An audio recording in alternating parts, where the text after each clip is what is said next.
Hey guys, Tirelis here with another Warlords of Draenor beta video. In this video I will be looking at the Unholy Deathknight.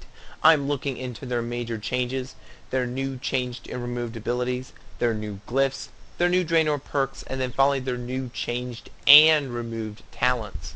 Now the biggest change to Unholy Deathknights in Warlords of Draenor is Necrosis.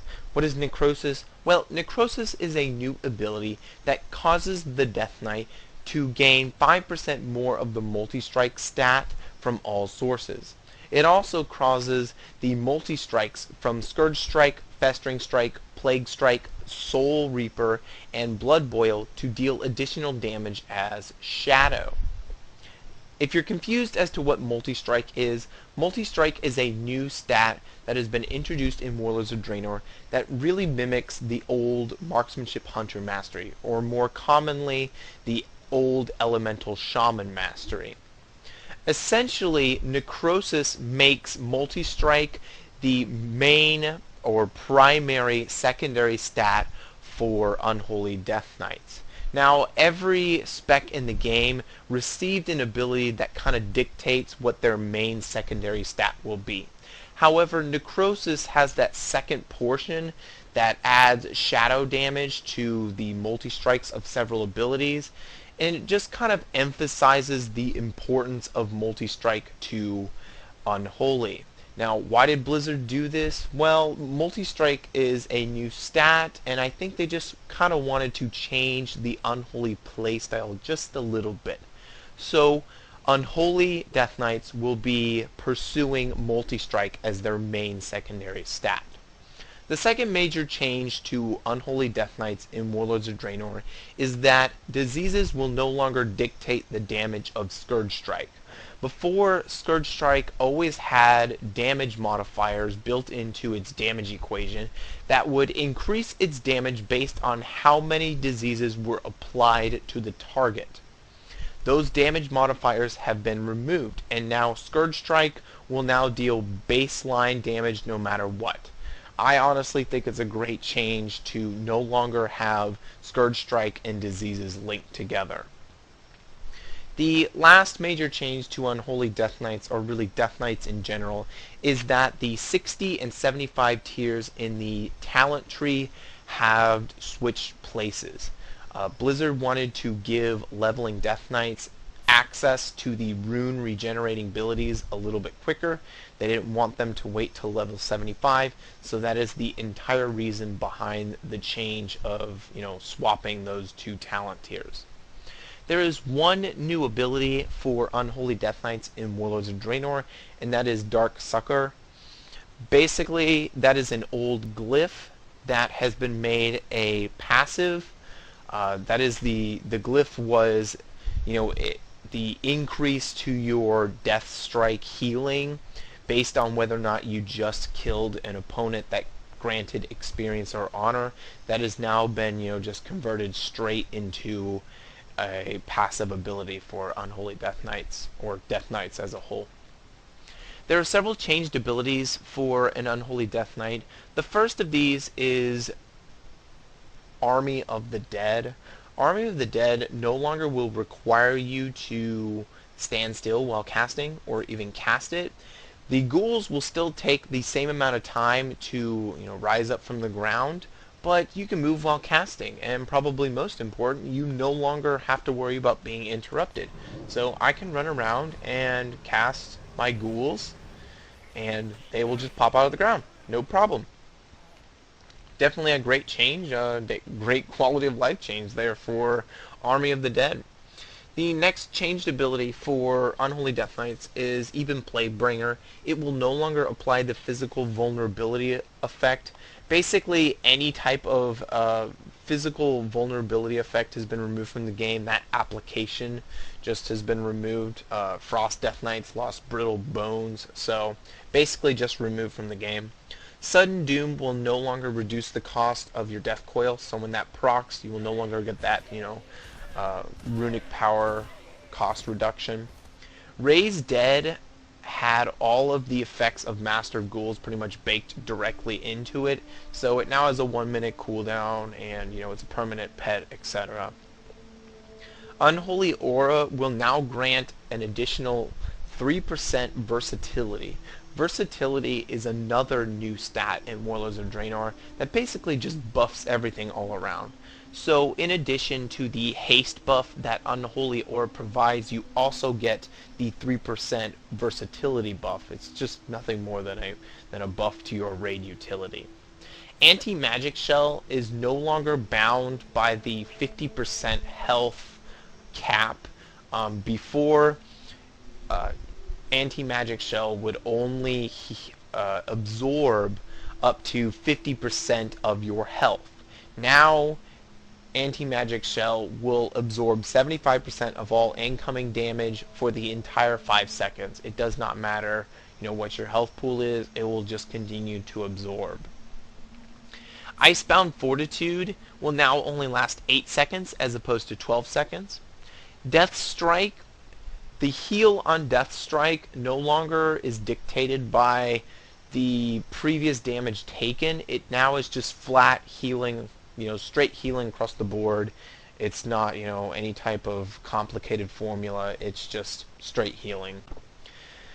Horn of Winter will no longer have a cooldown. It will no longer generate runic power, and it lasts for 1 hour. So Horn of Winter has basically been just changed into a raid buff. That's all it is now. Death Coil will now cost 30 runic power as opposed to 40, so a great change there for Unholy. And then lastly, Blood Boil had all of Pestilence merged into it. And because Pestilence was merged into it, Rolling Blood really didn't make that much sense anymore, so Rolling Blood in the talent tree has been removed, and that's been pretty much baked into Blood Boil as well. So Blood Boil has Pestilence and Rolling Blood all rolled into one. The removed abilities for an Unholy Deathknight, the first is going to be Pestilence, as I just mentioned. It was removed and merged directly into Blood Boil, just kind of an ability consolidation for Unholy Deathknights, or Deathknights in general, really, that happened across the board. Bloodstrike was removed. Honestly, I don't know the last time I saw someone use Bloodstrike. It's really just kind of died off as an ability. Necrotic Strike was removed. I know a lot of Deathknights are really upset about this, but compared to other classes, it's really not too much of a nerf. Necrotic Strike, the first portion is that absorbs healing that's incoming, and basically any type of ability in the game like that has been removed, so I wouldn't really worry about that. The second portion about slowing the casting speed of your target, same thing. An Arcane Mage's slow no longer can slow the casting speed of an enemy. Mind-numbing poison has been removed from the game. So any type of casting speed slow has been removed from the game, and that's really to compensate for the fact that healers and caster DPS are really immobile in Warlords of Draenor. So it's kind of a compensate there, and they kind of had to remove something like the slow on casting speed from the game, or else they would just be too powerful. So compared to other classes, basically, Necrotic Strike isn't much of a nerf because everyone lost that stuff. Rune of Sword Breaking, Sword Shattering, Cinder Glacier, and Nerubian Carapace have all been removed. Basically just kind of a reduction of runes across the board and kind of focus more on, a couple of runes instead of having so many. Dark Command is now blood only. That was a taunt, so it's really not much of a loss. Master of Ghouls, as I mentioned, was pretty much baked all directly into Raise Dead. And then lastly, Unholy Frenzy has been removed. I have not found a reason for this. It just was removed from the game. Unholy Deathknights actually got quite a few glyphs in Warlords of Draenor. The first of these is Glyph of Absorb Magic. It increases the total damage absorbed by Anti-Magic Shell by 100%, but Anti-Magic Shell no longer generates runic power. It's exclusive with Glyph of Anti-Magic Shell and Glyph of Regenerative Magic, so you can only have one or the other active at a time. You cannot have all three, you cannot even have two, only one. The next glyph is going to be Glyph of Empowerment. Your Empower Rune weapon heals you for 30% of your maximum health. This is something that I can see PvPers taking. Empower Rune weapon is a 5-minute cooldown, but that heal is pretty nice, so definitely something worth looking at. There's Glyph of the Ice Reaper. The runes you spend on Chains of Ice will become death runes when they activate. Death runes count as any type of rune. It is exclusive with Glyph of Chains of Ice and Glyph of Icy Runes. Obviously, I don't think any PvEers will be taking this because they don't really use Chains of Ice, but it's something that PvPers can take a look at. I definitely use Chains of Ice a whole lot more as Unholy than I do as Frost, so they now have 3 glyphs really just dedicated straight to Chains of Ice. Speaking of those glyphs, the next one is Glyph of Icy Runes. You gain an additional 10 runic power when you use Chains of Ice, exclusive with Glyph of Chains of Ice and Glyph of the Ice Reaper. So you will choose between those 3 if you really want to have a modifier for your Chains of Ice ability. There's Glyph of Outbreak. Your Outbreak spell no longer has a cooldown, but now costs 30 runic power. I honestly don't see this glyph being taken because of some of the talents in the talent tree, some of the new talents. It's a possibility, it's an option, but I just don't see it being very popular. There's Glyph of Raise Ally. Your Raise Ally ability no longer costs any runic power. This is great for if you're in a raid and the raid leader wants you to, raise some fool who died to some stupid raid mechanic. You can raise him and you won't have to worry about losing any runic power. So something you can take in PvE if you, have the room for the glyph. The last glyph here is Glyph of Runic Power. Whenever you are struck by movement impairing effect, you will generate 3 runic power every 1 second for 5 seconds. So excellent PvP glyph there, something you should consider, especially since movement impairing effects are very powerful in Warlords of Draenor, and you will find yourself snared a lot in the game. That leaves us with the Draenor perks of an Unholy Deathknight. Their Draenor perks are kind of just okay. They're not the best. There's Empowered Gargoyle, which increases the duration of Summoned Gargoyle by 10 seconds. I'm kind of okay with this. I don't really like long cooldowns, so I'm not a big fan of this specifically just because I don't like long cooldown abilities, but it definitely is an improvement to Gargoyle. There's Enhanced Dark Transformation. Dark Transformation no longer costs any runes. I love this one. No longer have to worry about having that rune. I hated situations in which I finally got that last stack to get my Dark Transformation, and then I couldn't do it because I didn't have the rune, so I definitely like this change here. There's Enhanced Fallen Crusader. Rune of the Fallen Crusader heals for an additional 3%. More of a PvP Draenor perk than anything else, but little extra healing there. And then lastly, there's Improved Soul Reaper. Your Soul Reaper ability deals additional shadow damage to targets below 45% instead of below 35%. So that one's a little interesting, almost all the way up to 50% for Soul Reaper now. Something you can look at, and I think it's, somewhat cool. But otherwise, the Unholy Draenor perks are just kind of middle of the road compared to the rest of the specs in the game. They're not the best, and they're definitely not the worst. So, kind of some interesting ones there. That leaves us with the talents for an Unholy Deathknight. Going from the top to the bottom, first, I've already mentioned that Rolling Blood has basically been removed from the game because of the merger of Blood Boil and Pestilence, so Plague Bearer has been introduced. Plague Bearer will cause your Death Coil and Frost Strike to also infect your target, adding 4 seconds to the duration of Frost Fever and Blood Plague, and adding an additional stack to Necrotic Plague. I don't know how popular this will be. I mean, Unholy already has Festering Strike. I don't see its popularity as much. From what I know, Plague Leech is still the talent to be taken in PvE, but Plague Bearer is an option for, all Death Knights out there. Lichborn has been changed. You no longer will be healing yourself with Death Coil. That used to be the way to heal. You would transform into an undead with Lichborn and then heal yourself with Death Coil. It has been changed. Now you draw upon Unholy Energy to increase your Leech by 10%. Leech it's not a secondary stat, it's a tertiary stat that may appear on items in Warlords of Draenor. So it's kind of a new thing introduced into the game, and basically, it's Leech. You deal damage and you get healing back. Honestly, I don't like this way of healing, so Lichborn really kind of lost some luster with the change here.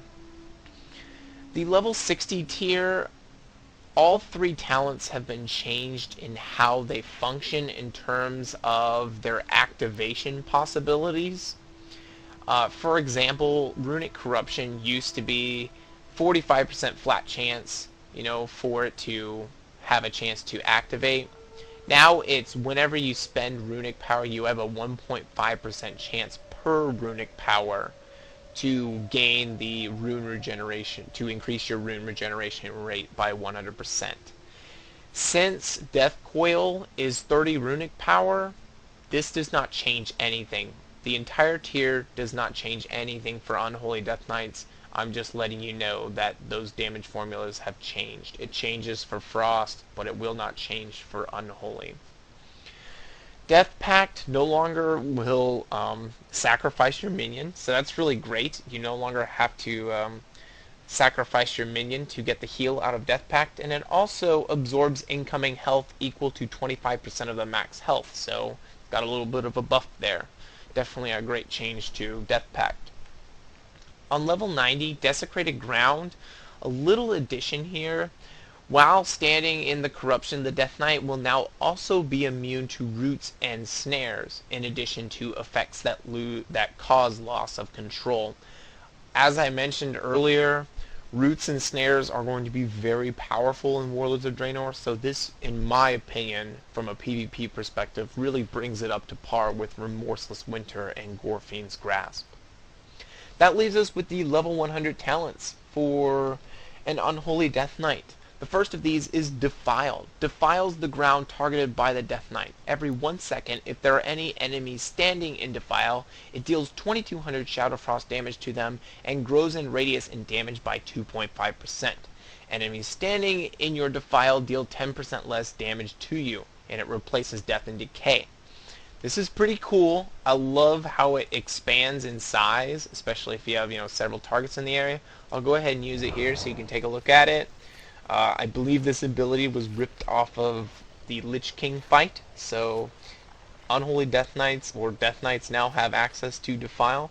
And you saw it there, it's pretty cool. It expands in size, as the damage goes on, and it's pretty interesting. Right now, this is actually the talent that Unholy and Frost DKs, all DPS DKs, are taking in PvE. So, just a little knowledge there.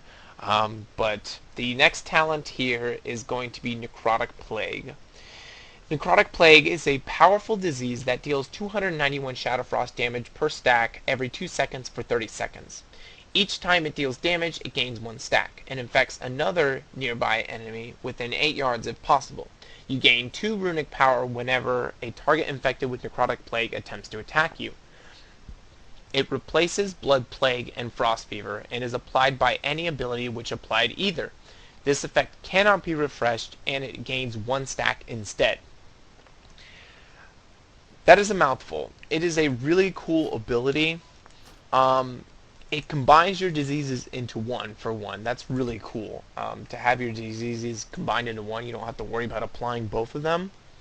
But just watch how it spreads. It's really like a disease now. So I'm going to go ahead and use Blood Plague here. And I'll back up, and you'll see it transfer to the bottom right, and then those two will transfer, and then they'll hit the last one. So it really, spreads. It goes from 1 to 2 to 4, 8, 16, and it just exponentially starts to spread the disease throughout its timeline. And as you can see, I'm up to 10 stacks now of Necrotic Plague on the target, because each time it adds another stack. It's a really cool ability. I honestly see it being used more in like large-scale PvP encounters or RBGs where it can really spread out there. But in like smaller PvP settings, I just don't see it being used as much. The last talent here is going to be Breath of Sindragosa. Breath of Sindragosa continuously deals... Let me start building up runic power here.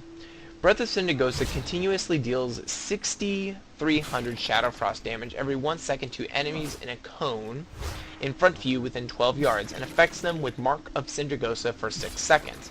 You will continue breathing until cancelled or runic power is exhausted. Mark of Sindragosa causes you to be healed for 10% of spell damage dealt by afflicted enemies. So this is pretty cool. It's very powerful. That's why it has a 2-minute cooldown. It does a lot of damage. So I'll go ahead and show you here. Just an AoE cone in front of you, and you can continue to build up your, your runic power as it's going, and then you can also turn it off whenever you want. But 2-minute cooldown, very powerful ability. I see more PvPers wanting some burst in their rotation to be taking Breath of Sindragosa rather than the other two, especially something... Defile isn't so great because it's, it's a static area, you can't move it anywhere. So definitely Breath of Sindragosa is something that's really desirable for some burst damage. Otherwise, that's everything regarding Unholy Deathknights in Warlords of Draenor. They're really in a great place. I kind of feel, as an Unholy Deathknight, I kind of feel like the way Unholy was back sort of in Wrath of the Lich King or maybe beginning of Cataclysm, but they're definitely in a better place. So that's everything dealing with Unholy in Warlords of Draenor. I will see you guys in the next video. Tirelis out.